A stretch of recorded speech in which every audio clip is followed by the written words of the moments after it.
Yesterday's prophecies for today's world. But greater is he who is in you than he who is in this world. The Holy Spirit dwells in every believer, and he is in you, and you need not be afraid. And now, Hal Lindsey's Bible study of the book of John. John chapter 5, verse 1. I call this first section of John chapter 5, Christ's power over human hopelessness. But it begins a new section in John's development in his gospel. From John chapter 1 through the end of John chapter 4, we have what Mr. Tenney says in that book I asked you to get, to read about it, John, the Gospel of Belief. I believe he summarized it very well. The first section, as he said, is the period of consideration. And so during that period, Jesus was being presented, and he was, through the various witnesses to him and through his works and things, he was presenting himself to Israel as to who he is. And everyone was considering. There was no hostility at the time. Everybody was considering and evaluating what he said, what he did, and so forth. And it's like, I believe, Nicodemus summarized in John chapter 3. He was the teacher of Israel. He was the greatest teacher in Israel. And he came to Jesus by night, and he said, Master, we know that you must be a teacher who's come from God, for no one can do the miracles that you're doing unless God is with him. So he came to the correct decision as everyone considered Jesus. But he hadn't taken a further step. But now that we come to John chapter 5, and John chapter 5 and chapter 6 will be the period of controversy. The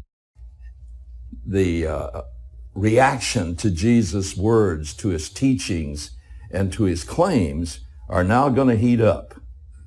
This is the section where Jesus really throws his gauntlet into the arena. And of course, leading the controversy against him are all the religious leaders, virtually all of them. And they stir up the people to be in indecision. But Jesus' purpose in this new period is to force people to evaluate what he's saying, to evaluate what he is doing, and to come to a personal decision about those facts, about him personally. And Jesus will always do this. And even in our life, we go through a period where we hear about him, and there's a period of consideration and so forth.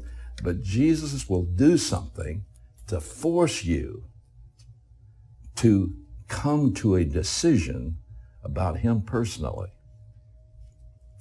And that's what he does in this section. As a matter of fact, it's very exciting as you look at the things he presses here, because he's going to force people to decide whether he is a deceiver sent from hell,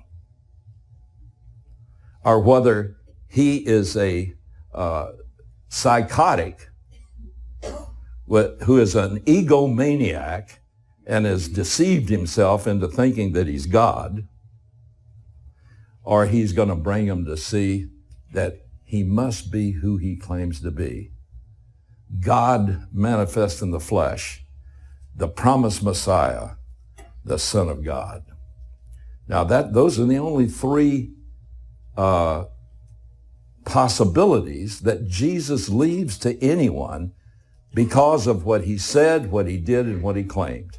He claimed to be God who stepped out of eternity into time and took upon himself a true human nature without ceasing to be God. And those two natures, God and man, were inseparably united forever. So in chapters 5 and 6, the heat is turned up because he begins to make claims that no one can make unless he truly is God. All right, let's look now at some of the things that he does here. Look at verse 1. After these things, there was a feast of the Jews, and Jesus went up to Jerusalem. Most likely, this was the Passover, because that was a feast that every godly Jew had to go to Jerusalem to celebrate. So Jesus not only kept up with the requirements of Judaism, but he loved to do the things that the Bible said that they should do. So he goes up to Jerusalem. Now I want you to notice something else, and this is not customary with Jesus. Usually, we saw in chapters 1 through 4, Jesus goes with his disciples to places, doesn't he? Or didn't he? But now he doesn't. He goes alone. He goes alone to Jerusalem.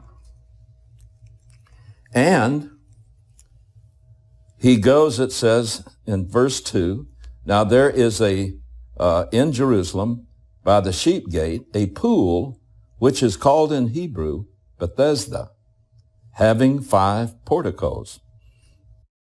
All right, he goes by himself, he seeks out a very specific place. Now, those who have been with me to Israel, we always go over there. We know where the thing is today. It's, the city's been destroyed so many times and ruins poured over, and then they build on top of that the Pool of Bethesda is way down below the level of the ruins today. But you can still see it, and you can see some of the columns that was part of that pool.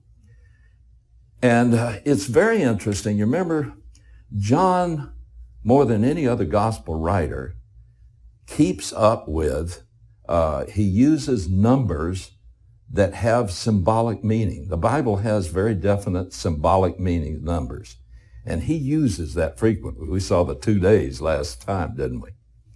All right, this time he talks about this being the Pool of Bethesda with 5 porticos.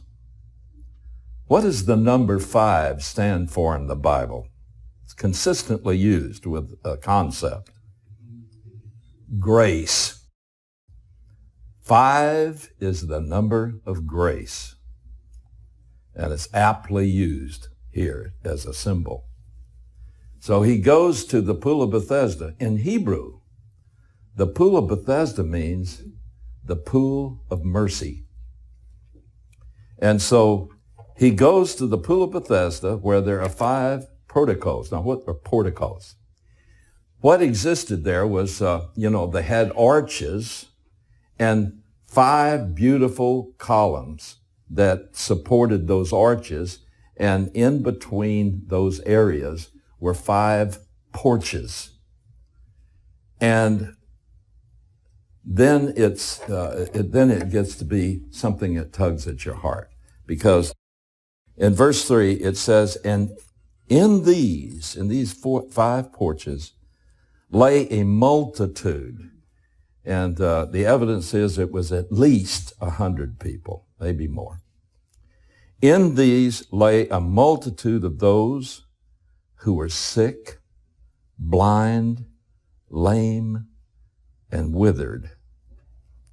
Now, in most of the good texts of the New Testament, what follows is not in the text. In other words, it was something that apparently was added later. There is in brackets in the original Greek what follows after that. So I'll read what's in brackets. It says, waiting for the moving of the waters. In other words, all of these people in such hopeless conditions are waiting for the moving of the waters. Now, the writers, especially John, they wanted us to understand why they would be there lying around this pool waiting. Why would they come there? Well, he seeks to explain here, or whoever added this, seeks to explain the superstition that they believed that caused them to come and wait here in this place. And I'll get to that in just a moment, but I want to look at this. This is the most pathetic thing. You have to remember, you know, we, in our day, we've got these, golly, how many television programs are about doctors and about ER, the emergency room, the Grey's Anatomy, Lord in heaven. And all of these medically based pictures today, and of course, in our experience, we think, you know, people who are sick and they're lame and they're blind and all that, they're kind of hanging around someplace where they at least get some kind of medical help. In those days, there wasn't anything like that. I mean, if you were suffering from some ailment, you were just, it was hopeless. I mean, no one took care of you. Maybe some member of the family would sometime, but most of the time they wouldn't. And in Israel, it was even worse because the Pharisees had the theory that if you're sick, what did you do to deserve it? You know? And so they, instead of thinking, well, whatever they did, I feel sorry for them and try to comfort them, they didn't. They'd say, as we'll see when we get to John chapter 9, the blind man there, even the disciples were asking Jesus, and they were debating, wonder what this guy did to deserve to be born blind. Was it his sin or his parents' sin? So you see, they all philosophize about that, and so there wasn't a lot of sympathy in those days. Well, this is where Jesus comes alone to Jerusalem and seeks out and goes there. He had another appointment. He had the eternal appointment with the woman of Samaria. Well, he's got another appointment now. And so I want to talk just for a moment about the description of this scene. It's heart-rending. There was this great multitude of those who were sick. The word sick is asthenia, or the word that is used is, instead of being a noun, it is a preposition. And it is a present passive participle. And the significance of that, you know, I'm not trying to impress you with grammar, but all of this has significance. He could have used a noun, but instead, John, through the guidance of the Holy Spirit, used a verb, a participle, a present participle, which means something that continues, and is passive voice, which means it is done to those people. In other words, it's saying that they were they had become desperately sick. And it's interesting that the word asthenia, the root of it means to be weak. And you see, in the ancient world, they considered all sickness to be a weakness of the body. And today, after we've run the whole circle and called it everything else, we begin to realize sickness is a weakness of the body, because it means your immune system has broken down. And so these people, though, were in desperate condition. They were all very sick. And this was continuous. So they were not just people with a temporary case of the flu. Now, it says they were also blind. And it says also that there were the lame. This means to be crippled. There were people in various states of being crippled, and all of them severely crippled, some for a very long time. And the last word is even the most heartrending, zeron, which means withered like a tree. In other words, some of them had been sick so long that the life-giving force was going out of them. They were like a tree dried up and becoming shriveled and bent over like a limb that is dying. And so it was the most hopeless, pitiful situation that you can imagine. And that's where Jesus determined to go. Now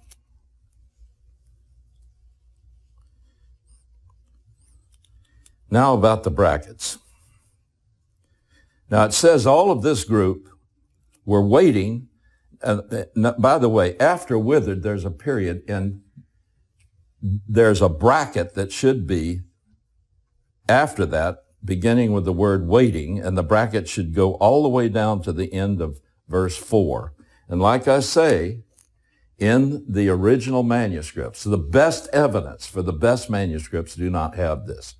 But I believe that it was good that they put it in here, because I believe whoever did this, whoever added this, did it so that we could understand why these people were waiting at this place. In other words, there'd have to be some reason for them to be there. They wouldn't just go and lie around a pool. So there had to be something that drew them there. And this is the most heartless thing of all. All right, let's read it. The brackets. Waiting for the moving of the water. For an angel of the Lord went down at certain seasons into the pool and stirred up the water. And whoever then first after the stirring up of the water stepped into it was made well from whatever disease with which he was afflicted. Now they all believed this, and that's why they came there. There's no evidence that anybody was ever healed, but that's what they believed. Now you see how heartless this is? This is, to me, this is a perfect picture of religion. You see, they believed this superstition that if they could just get to the water first after it's stirred, they'd be healed.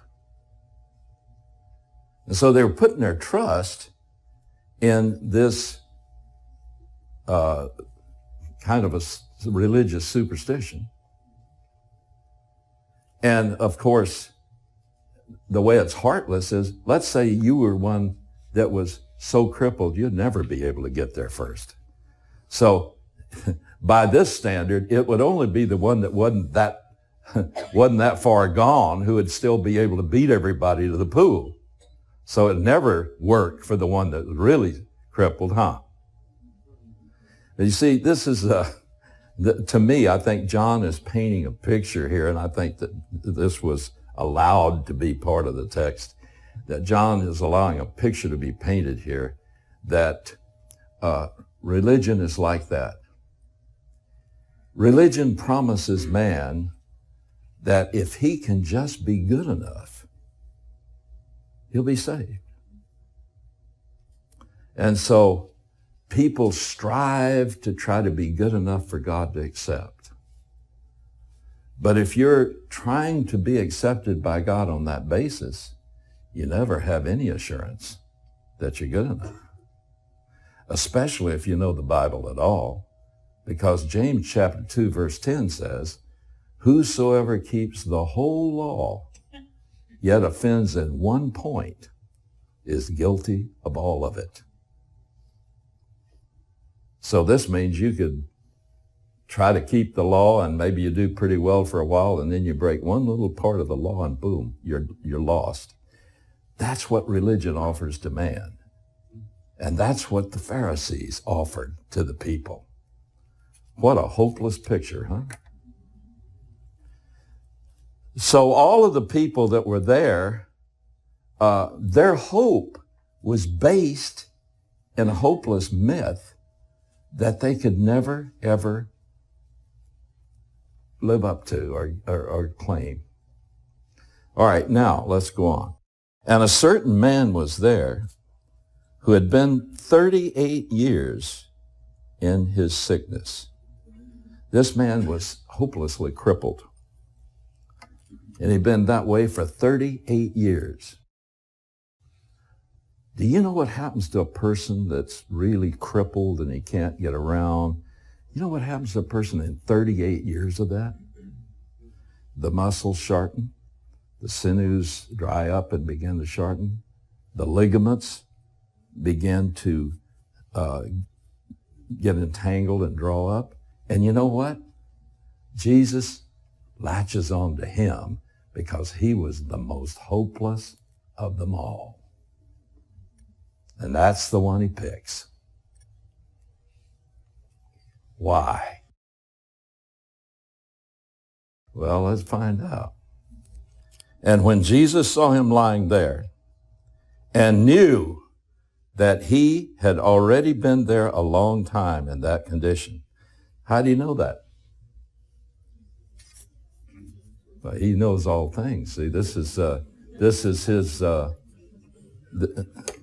part of the spiritual gift that was brought over from his deity, and God gave him this gift in his humanity. So he knew it. And so he knew this man. He knew his condition. He knew all about him, as we'll see in a moment. And that's the one he picks, and he goes over to him. And I want you to notice something. He asked him a question that on first glance looks like a foolish question. Now, I don't know, the Lord never would do that, but at first, when you consider it, sounds almost foolish. Let me translate from the original what he really said. So it says, when Jesus saw him lying there and knew that he had already been a long time in that condition, he said to him, "Do you want to get well?" You see why I say it almost sounds foolish? Do you want to get well? Well, Jesus asked that because he wants that man to say what it is that he's been trusting that someday might heal him and shift his focus from that to him personally. Besides all that, he wanted everyone that was sick there to hear this. Because you see, when Jesus wants others to have faith, he picks out the most hopeless person and does something with them. And then they look at that and they say, well, if he could do that with them, he could do it with me. So he's seeking to shift this man. Now listen to this man. He says in verse 7, the sick man answered him, "Sir, I have no man to put me into the pool when the water is stirred up. But while I'm coming, another steps down before me." See how hopeless religion is. And so what is he saying here? Does this man have faith? Absolutely not. He doesn't have any faith. He is trusting in a myth, but, you know, his body is not the only thing that is hopeless and broken. His spirit and his hope is broken. And you see, all he could do was complain about what others couldn't do for him or wouldn't do for him. They wouldn't carry him over the water. So, you know, he was at the point of utter hopelessness. And he was trusting in the wrong thing. And I really want you to get this because, you know, I listen to all of these healing specialists on television. And they give the idea, if you just have faith, God will heal you. Not necessarily. there's a little thing we need to put in there. Yes, he will and he can, and he does today, if it's his will. But that's a little phrase no one wants to put in there today.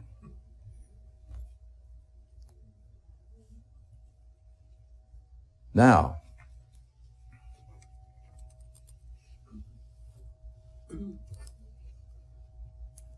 so this man is not expressing any faith. He's already dejected. All he's doing is telling what he can't do and what others won't do for him.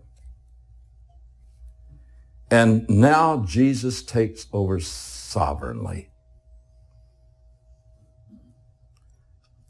Jesus said to him, and I want you to get every word of this as it is in the original. First word Jesus says is ageri. It's in the aorist tense. It's in the imperative mood, active voice. Okay? Now what that means, aorist means staccato. It means something that instant when it's used with the imperative mood. And instant in a moment of time, the imperative mood means it's a command. And the active voice means you better do it. Join us next week for the continuation of Hal Lindsey's Bible study of the book of John.